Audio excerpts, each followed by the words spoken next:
Welcome to Here's to Your Health with Joshua Lane. Here's to Your Health discusses the current thinking in wellness, bringing you the most influential thinkers in beauty, fitness, and longevity.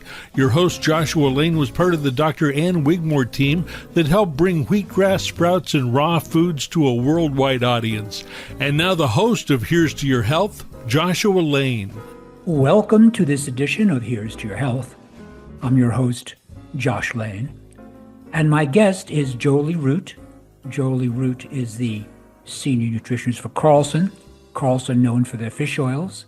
And we discuss the value of using EPA DHA from fish oils from CARLSON on a regular basis. As I mentioned to you, I really enjoy using fish oil. It works so well for skin and vision and heart health and for cognition. And it kicks in so quickly on the cognition aspect that if your family and friends have been for many years not listening to you about taking nutrients and you recommend CARLSON fish oil, for most people, most of the time, within 1 week, they think, oh my goodness, my ability to focus is remarkably better in a week. It's just amazing. Jolie Root, welcome to the show. Thank you, Josh. It's always good to be here. I'm amazed at how fast a months go by because, I feel like we talk more frequently than that, but really it's still only about once a month. That's right. Yeah. I noticed that myself. It is actually pretty impressive. So here we are really, in December and, it's holidays. People are busy eating all sorts of party food. And so what is the amount of EPA DHA that you feel is really the standard amount that we can be using for good results? Well, I have a set answer about this for people that are adults, but it deserves some consideration because it's different depending upon a person's health and what their health challenges are. So my set answer for adults is 2,000 milligrams combined EPA plus DHA. So you look at your fish oil label on the supplement that you take and you see how much a serving provides. And then you really need to check and see what is a serving. Is it 1 capsule? Is it 2 capsules? Is it 4 capsules? Because different size capsules necessitate a different number of capsules in a serving to get what the label is telling you you're getting. And a lot of people miss that point when they're looking at supplements, and they think that the potency that is shown in the fact panel is in a single capsule, and it almost never is. It's almost always at least 2 capsules, and in some cases, if it's the little bitty mini capsules, for adult doses, it may take 4 capsules. So that's a thing to think about. But I say the 2,000 because that is an amount that reliably supports a target intake level to reach a target blood level to solve the expectation of the kind of benefits that you're going to get with taking EPA and DHA, which benefit the heart and the brain and the eyes and the skin and the immune system and the joints and healthy pregnancy, and the list, golly, we could talk for hours. But that 2,000 milligrams, you add the EPA plus the DHA, and that's what you're looking for. But the thing to be aware of is that we fall short as a population in meeting that amount. And I mean, woefully short, Josh. We are averaging around 114 milligrams per day in North America. So you see, that's so much less than what I'm recommending. And that's kind of why I wanted to talk about this, because it isn't just that, well, that means I have to take a supplement forever. Well, I could argue that you ought to be taking an EPA and DHA supplement forever because of all the benefits. But we have to remember that these are components that come from food. They come from fish, and fish should be part of our diet. And that's where we fall short, because people kind of aren't eating much fish in North America. So if we were to talk people into eating salmon as an entree, as your as the protein entree in your meal at least twice a week. If we could get people to do that, and it was say a 4-ounce piece or a 6-ounce piece of salmon, that would give people 500 milligrams of their needed 2,000. So a couple of salmon meals a week means that there's 500 milligrams, and that's daily. It averages out over, those 2 servings average out to a daily amount of 500. So then you're looking at, well, then I need to make up what the remaining part of the 2,000 with the supplement, perhaps. Or maybe you decide that you're going to have tuna a couple of times a week. Maybe you like a nice tuna melt for lunch, or a tuna salad, or you make some kind of a tuna casserole, and that would contribute also. And there's all kinds of delicious ways to use tuna, and make, you can top a salad with tuna. So my point is, I want people to consider eating more fish as well as taking omega-3 supplements. And yes, I work for a supplement company, and yes, I'm advocating our CARLSON omega-3 supplements, absolutely. But I also do think that it's important for us to consider that fish is a very high quality protein, and that it can give us some of the omega-3s, and then we want to make up the difference with a good high quality supplement. Our guest is Jolie Root. Jolie Root is the senior nutritionist for CARLSON. CARLSON known for their fish oils, and the new generation of CARLSON fish oils, actually of all fish oils, was introduced by Susan in about 1980-81, when Susan Carlson, registered pharmacist, recognized that the technology was available to test for heavy metals and PCBs in fish oils. Before that, early generations did not have that technology. As soon as that technology was available, Susan Carlson incorporated into the CARLSON fish oils, which are caught and bottled in Norway. They are really a wonderful product. And if your family and friends will listen to you about one item, one supplement, please recommend fish oil, because the results are so good, so quickly that people think, whoa, we had no idea these supplements actually work. I'm glad that you pointed out that what allowed the CARLSON company to get involved in making fish oil supplements was the ability to remove the toxic elements that would have been in the fish oils prior. Like you said, lead and mercury and PCBs and dioxins and all of those things. People think it's not safe to eat fish, and people think it's not safe to take fish oil supplements because of heavy metals that might contaminate them. But actually, the Environmental Protection Agency tells us that the benefits of eating fish outweigh the danger from the thing that most people worry about the most is mercury. As long as you're not eating fish at every meal, every day of the week. So fish consumption is even safe and is recommended during pregnancy, but the fish oils are safer even than eating the fish, even though here I just spent a lot of time talking about the benefit of eating salmon or tuna. But when we do the fish oils, when it's done by a reputable company like CARLSON, and CARLSON has received many awards and much recognition for the quality of the fish oil supplements, the processes have been put in place. The refining and the purification has been put in place so that what might have been in the fish oil is now gone. So there are not harmful levels. You can never get to an absolute zero on some of these contaminants, because they are able to be measured in parts per trillion and parts per billion. So, there might be some very, very small amounts, but as far as levels that would add up, even taking it on a daily basis to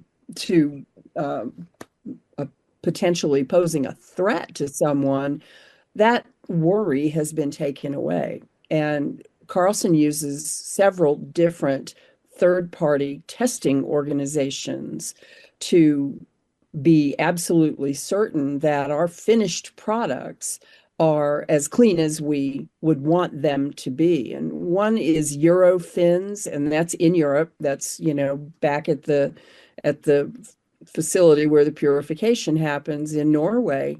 But then when the oils get here, we do testing in-house, but we also send oils to the Nutrisource Diagnostics, and they have a program called the International Fish Oil Standards Program. And they also have iGen, which is testing for any evidence of genetically modified organisms. And the IFOS and iGen are the state of the art. That is the gold standard. That's as good as it can be as far as third-party testing for fish oils. And their websites publish the results. So it isn't just a CARLSON certificate of analysis that comes with using a CARLSON fish oil. A consumer can go to the Nutrisource website. You can Google F as in fish, OS as in Sam, IFOS omega-3, and you can go to the Nutrisource website, and actually you look at the brands that go to the expense of doing this level of testing, and CARLSON is there. And then you can open up the CARLSON section on the Nutrisource website and look at any of the CARLSON fish oil products by batch. So you could be holding your product in your hand, and you can enter that batch number, and you can see exactly how that tested, as far as the potency, as far as any measures of oxidation or any kind of metal contaminants, any of the things that we worry about with fish oils. The results are there. And you have to pass all of those tests below thresholds that would, indicate any measure of harm. And unless you pass every one of the IFOS tests, you don't get the passing score. And so you can actually look at the CARLSON products and see that CARLSON has gone to the trouble of spending the money to have that level of testing done. So that's why CARLSON is an award-winning brand. That's why we are certified through IFOS. That's why we're certified through Friend of the Sea. That's why we, continue to win consumer survey awards and taste awards for the liquids, because they're very, very clean. And it's good that you point that out, because it's really something that CARLSON as a brand needs to be proud of, and consumers need to understand that that's, that they're getting the absolute best quality fish oil that they can possibly get. Right, right. I completely agree. Our guest is Jolie Root. Jolie Root, the senior nutritionist for CARLSON. CARLSON known for their fish oils. And Jolie Root's a regular contributor to the show. And Jolie, what is the suggested amount of EPA DHA that we should take per day? And wait, I know you commented on that previously, but what is the amount? And also, what's the best time to take it? And is it best to take it with a meal? Yes. Yes, yes, and yes. Yes, the suggested amount for adults is about 2,000 milligrams combined EPA and DHA. And the American Heart Association recommends 1,000 milligrams based on some studies that were done back in the 90s. But then they also turn around in the same breath and say, however, if you have very elevated triglyceride levels, you should take between 2,000 and 4,000 milligrams daily. So they have some inconsistency as far as their recommendations are. But that is the starting place for anyone if they're eating a few meals a week of salmon. We use the acronym SMASH, and that is SMASH, and it's salmon, mackerel, anchovies, sardines, and herring. Those are the highest omega-3 content fish. But I mentioned tuna before, and all ocean-dwelling proteins have some omega-3. So, seafood is a really, really good option. So if you're great about eating several meals a week of salmon, tuna, other sea creatures, then that 1,000 milligrams that the Heart Association recommends is probably great. That's probably a great amount. But if you're like most people in America and you really don't routinely eat fish you may be more red meat or more chicken than fish, then you probably want to use my number of 2,000 milligrams. And the best time to take it is with a meal. And the best meal to take it with is a meal that has some fat. I don't care what kind of fat necessarily, but the fat helps with the bioavailability of the fish oil supplement itself. So for most people, it's probably going to be the evening meal, unless you're one of those, breakfast like a king and dinner like a pauper kind of people. And then maybe it's the breakfast meal. It just needs to have some healthy fat and be taken with the meal. And I will have people that will tell me, I don't like to take fish oils. They make me a little nauseous, or I burp and then I get that fish flavor. And generally speaking, that's not going to happen with the CARLSON encapsulated products, and it doesn't happen with the liquids, oddly enough. But if that is something that happens to you, if you're a person that happens to, the middle of the meal, eat some of the food and then take the fish oils and maybe any of your other fat soluble supplements, or maybe your whole, supplement regimen at the time, and then finish the meal so that you've got food in the gut on either side of those supplements. The stomach is going to do its job of breaking down those capsules, the gelatin capsules, and then the intestines are going to do their job of absorbing all the nutrients, and they're going to do it much better if you are eating a meal. All righty. Our guest is Jolie Root. Jolie Root, the senior nutritionist for CARLSON. CARLSON, known for their fish oils, and CARLSON supplements started in 1965 by Susan CARLSON, the registered pharmacist, who introduced vitamin E to the marketplace. D-alpha tocopherol plus the beta, delta, and gamma tocopherols, when that was absolutely cutting-edge technology. Jolie, where can listeners of Here's to Your Health purchase the CARLSON fish oils? All of the natural food stores in North America are a good place to start if you like to shop in person. Most of the natural food stores carry the CARLSON fish oil products. You can buy them online. We just went through Cyber Monday, and that, a lot of people do shop online. In fact, more so than in person. But also directly from CARLSON if you want to, because CARLSON has an e-commerce section on their website, and that is at CARLSON Labs. So CARLSON Labs, one word, .com.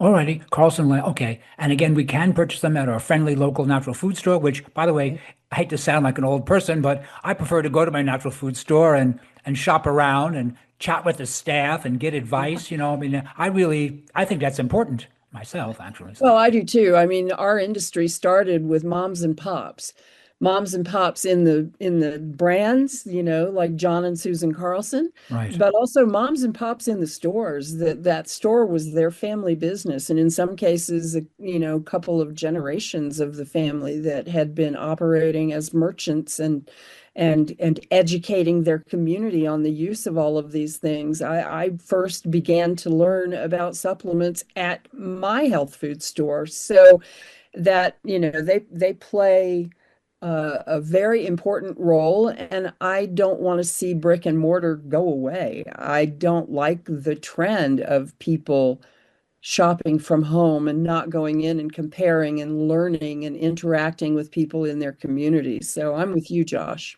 Right, I agree. Our guest has been Jolie Root. Jolie Root is senior nutritionist for CARLSON. CARLSON, known for their fish oils. And we're going to take a short break, and we'll be right back after these important messages. Medical scientists worldwide are encouraging people to eat more fish. Most American diets are low in cold water fish that are abundant in important omega-3 oils. DHA and EPA are the vital components of fish oil that provide healthy benefits. Not only are they crucial for brain and vision development, they're very important for cardiovascular health. CARLSON, America's leading Norwegian fish oil brand, specializes in both great-tasting soft gels that are easy to swallow and fish oil liquids that don't taste fishy. That's right, CARLSON provides the most extensive line of fish oils to meet all your needs. You can take CARLSON fish oils with confidence, for CARLSON fish oils are tested for purity, potency, and freshness. Ask for CARLSON Norwegian fish oils today. That's right, ask for CARLSON Norwegian fish oils today.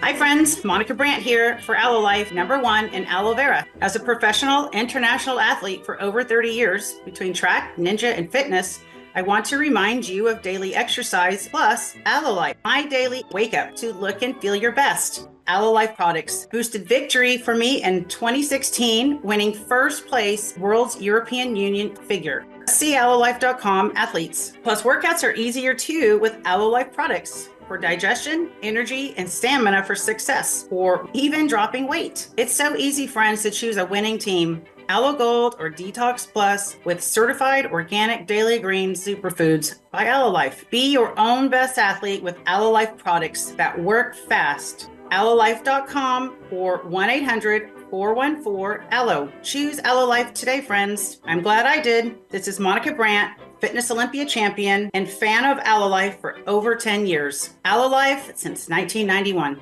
Welcome to this edition of Here's to Your Health. I'm your host, Josh Lane. In the mid to late 60s, when FM radio showed up, it changed the way people listened to music.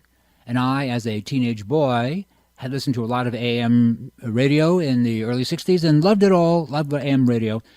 But then when FM radio showed up, all of a sudden on WNEW in New York, disc jockeys such as Roscoe or Jonathan Schwartz or Allison Steele were suddenly talking to you about music and about other things and playing albums that I thought, man, these are great songs, and I wasn't hearing them on AM radio. And so FM radio became a force in America, and I just loved FM radio, and it was through WNEW that I really learned about Tom Rush.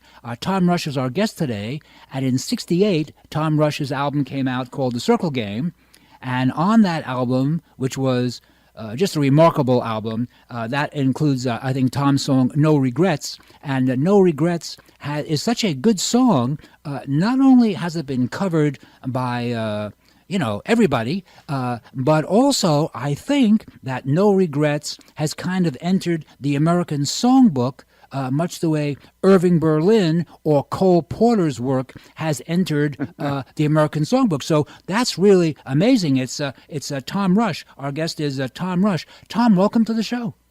Thank you so much for having me. It's a pleasure to be here. Yeah, thank you. Very happy to have you on the show because I like your work, and a lot of people really like your work, and also what you've accomplished as an artist. Again, on your album that came out in '68, The Circle Game, you recorded songs by Joni Mitchell and James Taylor and Jackson Browne, I believe, before they had albums out. Am I correct in saying that?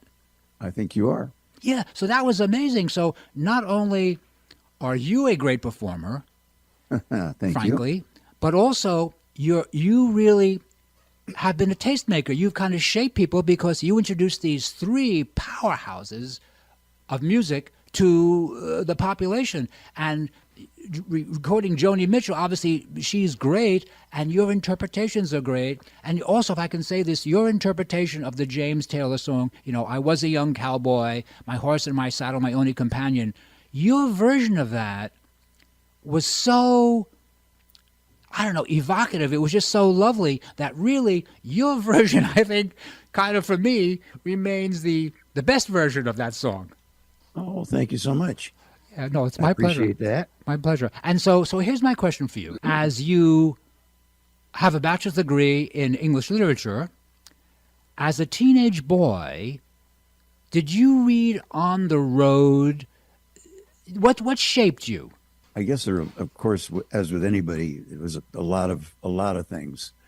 My parents had a 78 player, and I got to listen to a lot of Pete Seeger and some other folky stuff.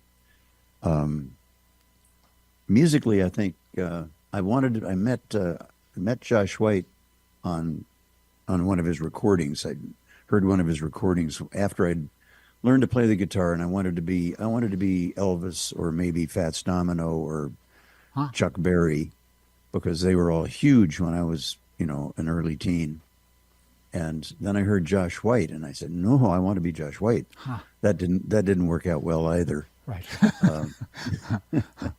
Right. But I actually did get to meet him and hang out with him later on, and he was quite a performer. In fact, when I got to Cambridge, there was this huge folk music scene going on. Right. A lot of people playing. It was kind of ironic, actually, having a bunch of Harvard students sitting around singing about how tough it is in the coal mines. Right. But we figured we could make up with sincerity what we lacked in authenticity. But I was told there that Josh, no, you don't want Josh White. He's too commercial. We want people who built their own instrument and live in a cabin out in the woods. And I actually saw Josh play on a couple of occasions. I went to see him 3 nights in a row at a club in Boston. And the first night he was doing Summertime and the Livin' Is Easy, and a guitar string broke in the middle of the song. And Bill Lee, the bass player, keeps playing, and Josh keeps singing, and he changes the guitar string and tunes it up and ends the song with a flourish on the guitar, and the crowd goes nuts. Wow. Second night, the same string broke in the same place. Aha. And the third night, I saw him do it. And I think it was probably something that happened once, and it went over so well, he decided to keep it in the act. Okay. But yeah, he was a showman. All right. Okay. So being a showman to me means that the performer is creating a theatrical experience, and I'm in favor of it. And so my question is, okay, so Josh White was great, and the Weavers were great, and what about someone like Burl Ives, who I'm assuming when you were a teen was actually a major star, and also, in my opinion, had some heft as far as when he would do a stage presentation. I mean, he had presence on stage. Did you find Burl Ives interesting? Did your parents like him? What did you think? Yeah, no, Burl Ives was a big deal back at that time. And Pete Seeger, I actually saw Pete Seeger perform. I think it was at Symphony Hall in Boston, where I've played a few times over the years. But he actually had a log and an axe, and he sang a song while chopping the log. Oh yes. I mean, that's showbiz for sure. Okay. By the way, if I can make a comment, I was once watching The Tonight Show with Johnny Carson, and Pete Seeger was doing that. He chopped a log and he sang. And then when he finished the song, he went over to talk to Johnny Carson. There was a comedian on who was really, let me say, schlock comedian, kind of a Las Vegas, big breasts, cigarette smoking, alcohol drinking, gambling kind of jokes. And he started making fun of Pete Seeger for sweating. And I thought to myself, whoa, because Pete Seeger was really taking some abuse, which he did on TV. And he was blacklisted. Okay, so when you were a student at Harvard, and the fact that Harvard is such a good school, I'm assuming you were a very good student to get in. So did the students, you mentioned the students felt a little silly about talking about these hard scrabble songs, and yet they had their own interpretation. So all these years later, do you feel that it was like legitimate to be interested in Appalachian folk music? Absolutely. Right. Absolutely. One thing that had happened is that the rock and roll era only lasted about 4 years. It came and it was huge, and then it was gone.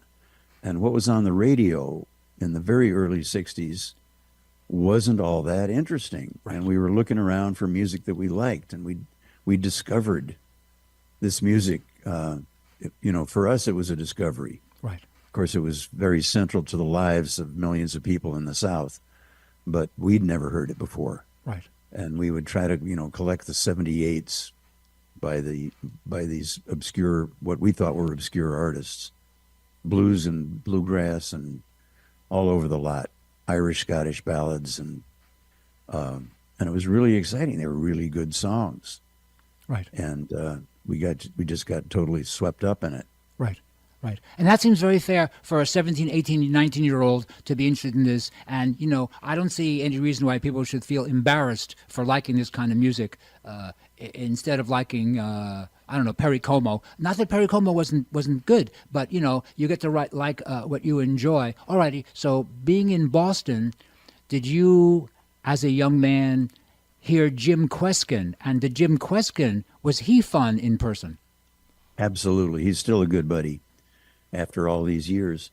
Kweskin had, of course, the Kweskin Jug Band, and he was, adopting all this old jug band music, right? That none of us had heard before. And Jeff Muldar and Maria Muldar were in the jug band, and Maria, of course, went on to be a big deal. Right. And Jeff is still with us doing some great stuff. Right. And okay, so for those just tuning in, our guest is Tom Rush, the singer, and maybe throw in impresario there for all the things around music that Tom has done. And so when you heard Jim Kweskin, you kind of enjoyed the music because it was fun, and he did all these 20s, 30s, double entendre kind of songs and things, but you still had a different bent to your music. So you don't sound like someone who really, Jim Kweskin does not seem like the major person in your life. So can I ask, who were the people who really kind of helped shape you, thought, I want to sound somewhat like this performer? Well, I am so easily influenced. That's a difficult question. I wanted to sound like Josh White. Right. There was a guy named Eric von Schmidt who was, in my mind, was kind of the kingpin of the whole Cambridge folk scene. He was older than most of us. He was also a graphic artist. That was his main gig, but he just was a fabulous interpreter of traditional songs and wrote some fabulous songs as well. So he was a major influence on me. I was a little different. Almost everybody in Cambridge specialized. Kweskin specialized in jug band music, and somebody else, Robert L. Jones, mainly did Woody Guthrie songs, and on. And there were people who did nothing but Irish Scottish ballads, and I was kind of the generalist in a world of specialists, and I'd pick a song from here, a song from there, and it kept me interested because it wasn't like doing the same thing over and over and over. Every song was a whole different vibe, and it's where I learned actually to tell stories to the audience. Speaking of being a performer, I learned early on that if I could engage the audience with a story, they were much more likely to like the song I'm about to do. And so I've continued doing that. Even now I get requests for the stories. Tell the one about the guy from New Hampshire. Blows my mind. Right.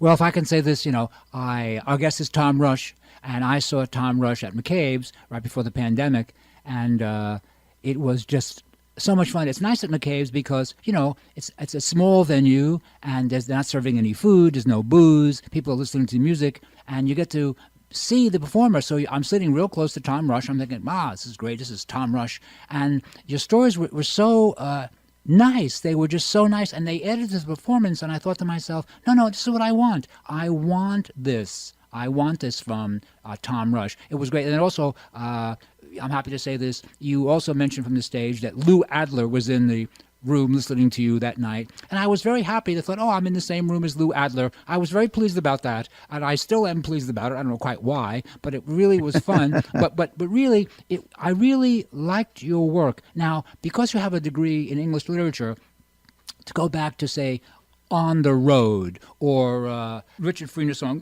Been Down So Long It Seems Like Up to Me, those books as a young man, did you think, my God, this is nicely written, I like this, what did you think about that? Well, first of all, let me go back to Santa Monica, McCabe's.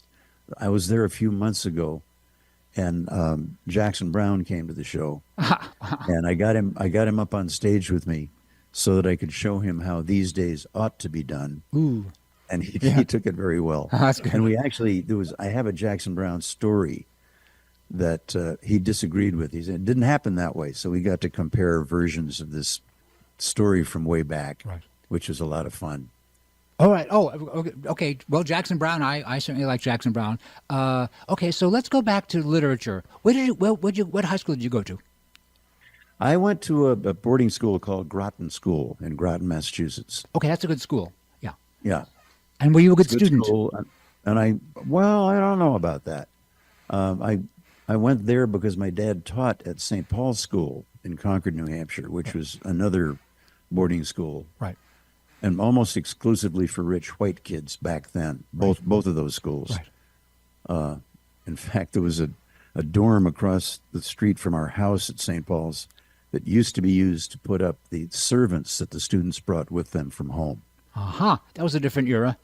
It Okay. was certainly a different era, and both schools have come a long, long way. It's they're now co-ed. There are a lot of cultural diversity, and I'm quite proud of both of them. Going back to the books, English Lit at Harvard, they took English Lit very seriously. It had to be books written in England. Oh, I see. American books didn't count. Oh, wow. Okay. It was strictly English books. So I didn't actually, as a scholar, read much of the American stuff at all. Well, what about for fun? I mean, for example, like, let's go back to On the Road. Now, that seemed like a very joyful book. Did you like that book? I was not swept away by it. I'm not sure I finished it, actually. All right. Now that you mention it, I know that it was, it was a big deal, very popular, and influenced the culture. But I was busy learning songs and then writing songs. Our guest has been Tom Rush. And Tom, as we end the interview, once again, how can listeners of Here's to Your Health purchase your new album? TomRush.com has it all. You can sign up for Rockport Sundays. You can get not only the new album, I wrote all the songs on the previous album as well. And I think there's some good songs there. Some of them better than No Regrets, even. Oh, okay, that's very nice. It's very nice to hear that. This is Josh Lane, our guest, the fantastic Tom Rush. We're going to take a short break, and we'll be right back after these important messages. Friends, say goodbye to rough, dry, and troubled skin. Even acne scars fade with Aloe Life Skin Gel by Aloe Life, not over-processed. So look for the dark yellow color, like the ancients wrote about, that gets to work fast in 5 minutes to 45 days. Skin Gel for more beautiful skin by Aloe Life. Call 800-414-ALOE. That's 800-414-ALOE. An A-plus Better Business Bureau company. Skin Gel available at Whole Foods, Clark's, Natural Grocers, other quality stores, plus AloeLife.com. 800-414-ALOE. That's 800-414-ALOE. Aloe Life, aloe vera. For you, 800-414-ALOE. Do something good for yourself. Zoom into the new year. Leaders in health products since 1991. Aloe Life, for a healthier life. Have you had your CARLSON Norwegian fish oil today? Decades ago, scientists discovered why Greenland Eskimos maintain healthy hearts despite their high-fat diets. The high level of omega-3 oils in their seafood diet protected their hearts. CARLSON Norwegian fish oil provides those important omega-3 oils. The same omega-3s from cold water fish support maximum brain power, immune strength, joint comfort, and our vision too. CARLSON, the very finest fish oil, is a valuable source of the important omega-3s, EPA and DHA. Each teaspoon provides a full 1,600 milligrams of omega-3s. And its purity is guaranteed. Try it on salads and popcorn. It tastes like lemon, not fishy.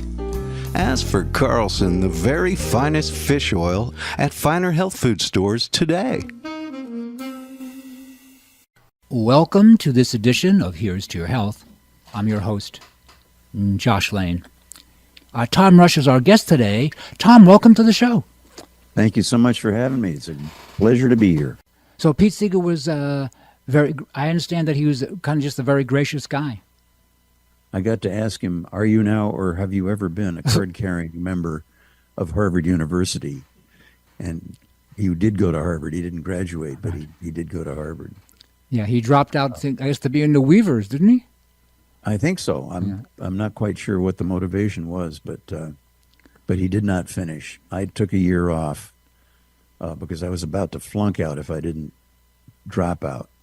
And back then, I don't know how it is now, but back then Harvard would let you drop out and come back again whenever you wanted if you were in good standing. And I was not. I had flunked one course. So I had to drop out and hope they would let me back in.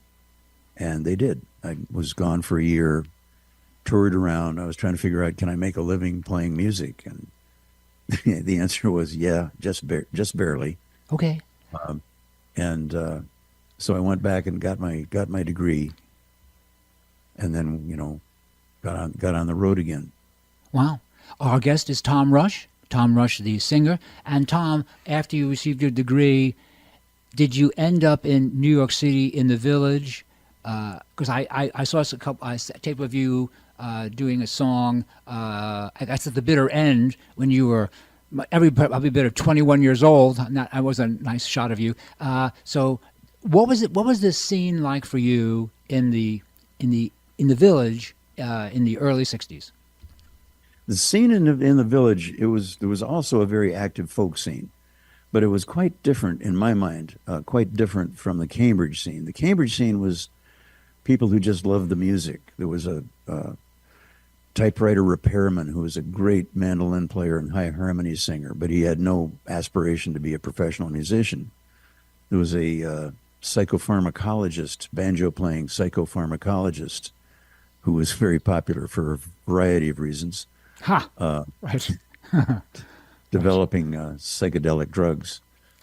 And not many people really wanted to become professionals. Baez, of course, did.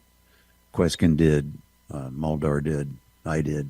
But most of them were just, they just loved playing the music. Right. In New York, on the other hand, all the trios wanted to get matching shirts and go on the road. Right. And it was much more professionally oriented there. Well, were people in New York City, obviously they thought they'll be the next Kingston Trio, they'll be the Limelighters. I mean, they thought, and those were major acts. I mean, those guys kind of crossed over. They were widely embraced, were they not? No, they were. Yeah. Absolutely. Grossman hired, I forget which club it was, and put Peter, Paul, and Mary in there to play for a month or two so they could get their act together. Right. And he actually renamed Noel Stookie. He said, no, you're Paul. Right. From now on, you're going to be Paul. Right. Well, that worked. That worked. It was fair. It worked out quite well. And what about someone like Tom Paxton? Tom Paxton, I guess did you bump into his performances? Did you think this guy's good? Oh, yeah. What did you think? Yeah. Oh yeah, he's still a dear friend. He comes to my shows in D.C. when I play there. Right. And I get him up on stage. I actually I was talking to him about retirement. He's a couple of years older than I am. And he said, retirement, what would I do? Hang around and play the guitar all day? By the way, that seems like an important idea. The idea like, well, why am I going to retire? I'm enjoying this work as a performer. I learn new songs. I play. I'm out. I mean, why retire? I mean, that's. But I'm an older dude myself, and so I don't. I don't feel like sitting around the house. Gardening is great, but how much? Or other people play golf. So you performing, I think that's perfectly legitimate. I don't see any embarrassment there. Do you feel embarrassment over that? No.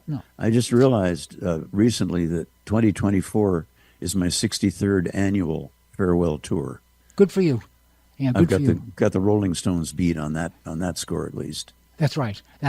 Well, they'll still be working. I love the shows. The travel is the hard part, but I love playing for people, and I think I'm actually doing better shows than ever.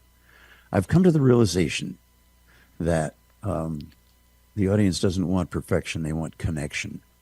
Huh. And that's good news for me because I've never been anywhere near perfection, but I've gotten better and better at the connection part. Wow. Back to telling the stories and getting the audience involved in the show. Our guest is Tom Rush, the singer, musician.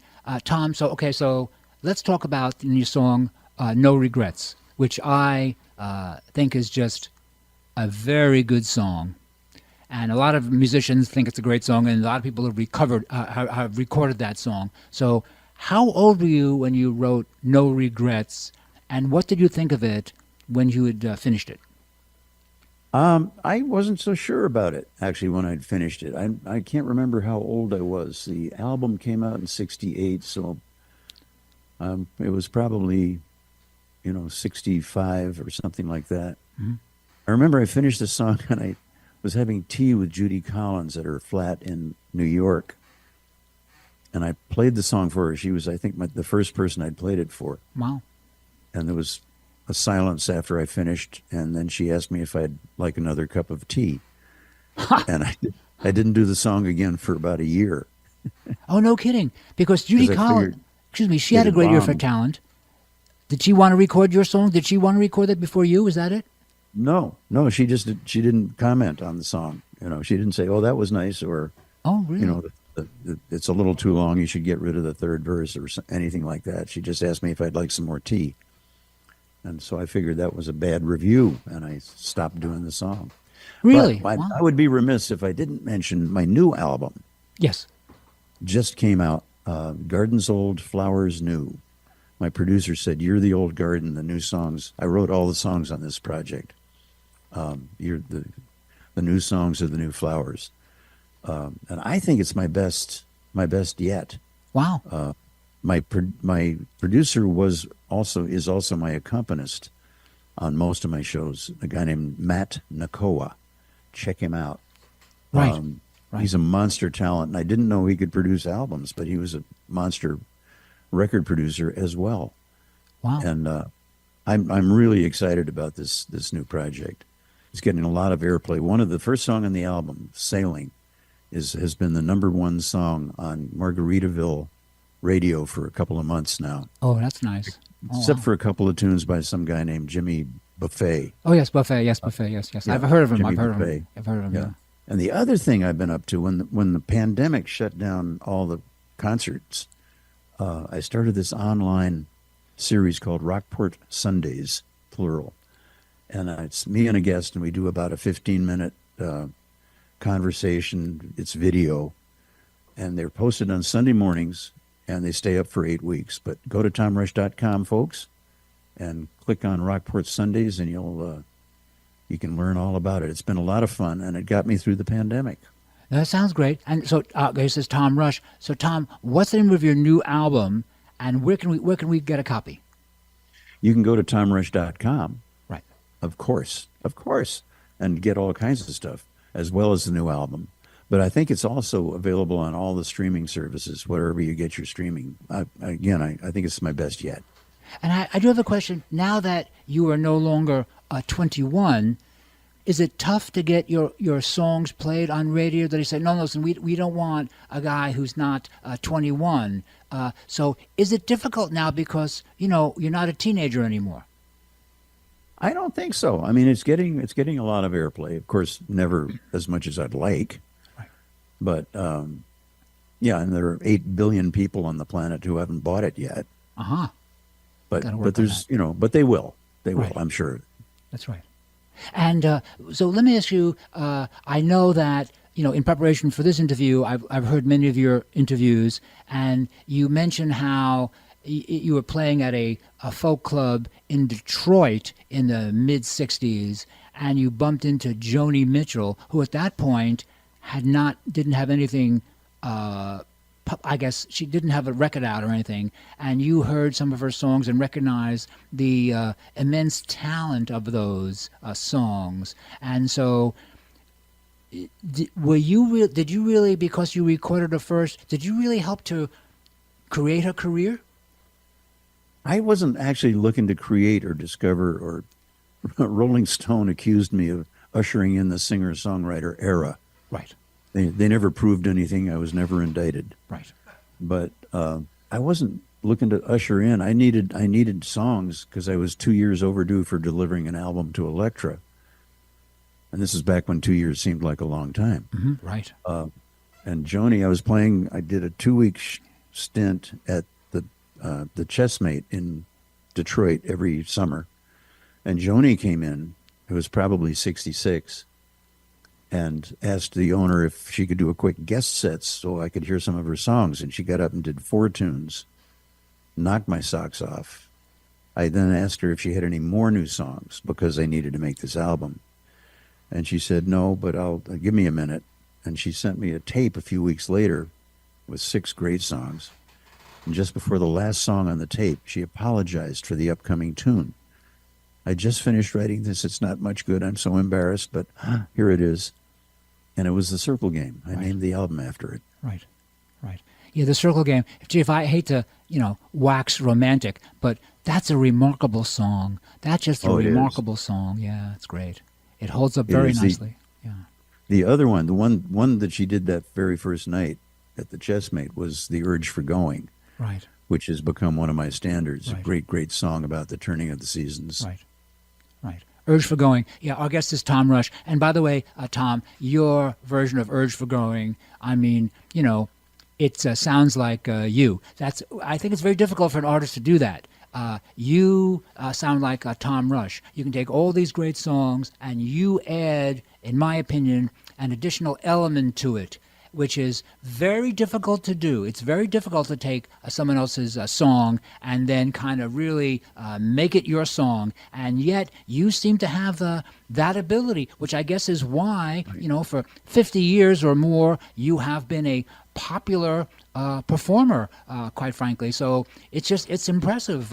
It really is impressive. I hate to keep going back to Burl Ives during this interview, but it seemed to me that Burl Ives, my parents liked Burl Ives. It seemed to me, and I thought, Burl Ives, he's good, but it seemed to me that he was able to do that as well. He really had command of an audience. I mean, I guess that's a gift, I think. I don't think you learn that in school. Well, I think the business about connection instead of perfection works both ways. That's what's in it for me. To get on stage is to feel like I'm connecting with people, right. Carrying on a conversation of sorts. Right. My secret trick for learning other people's songs is that I'll learn the song off the original recording, and then as soon as I've got it learned, I don't listen to the original anymore, and they tend to just drift over to my side of the pond. Right. And that's, I think, there's no point in just doing mimicking the original. Sometimes I get pretty far afield. I've got a version of Drift Away. Dobie Gray monster hit. Oh, yeah. With just a guitar and a cello. Right. And really? I discovered there's a very sad song under all that, all the horn sections and screaming guitars. Right. Day after day, I'm more confused. Right. I can relate. Right. Right. No, I like Dobie Gray, and that's interesting that you would do it, and I'm sure you did a very good job of that one too. I like Dobie Gray. No, you really do have that talent, and let's go back to for example, your mom and dad. So, who again did they listen to besides the Weavers and Josh White? Oh, Paul Robeson was another big Robeson, one that I right. loved. I wanted to sound just like Paul Robeson, Oh, but my goodness. he was an operatic baritone, and my Right. voice hadn't changed yet. Right. So when you became a folk singer, your parents thought, "Oh, this is good, right?" They didn't make fun of you. They thought, "Oh, no, this is okay." They thought folk singing was okay. They figured I was going through a phase. Okay. Having gone to Harvard, I really should be becoming a lawyer or something important. Right, for sure. But then, when I was first played Symphony Hall, I think they finally said, maybe he's onto something here. Oh, that's nice. Oh, that's very nice. Yeah. Oh, that's really very nice, because it's always nice to have your parents think you're doing a nice job of something. That's it's a lovely gift for our parents and also for us. Our guest is Tom Rush, the singer, the songwriter, impresario. We take a short break. We'll be right back after these important messages. The latest from the greatest, the best in new music by classic rockers, with your host, the insane Daryl Wayne. This is Alice Cooper, and if Daryl Wayne is insane, what does that make me? Criminally insane. Stick around to find out. Many of the artist interviews for the latest from the greatest have been captured on audiobook. There is a Volume 1 and Volume 2.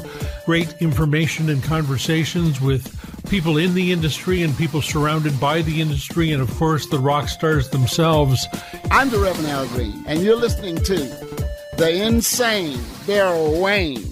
And I said Wayne Insane. You can find it on Amazon or Blackstone Audio. Search for the latest from the greatest from Daryl Wayne, Darrell Wayne. Hello, this is Weird Al Yankovic, and you're listening to the insane Daryl Wayne, aren't you?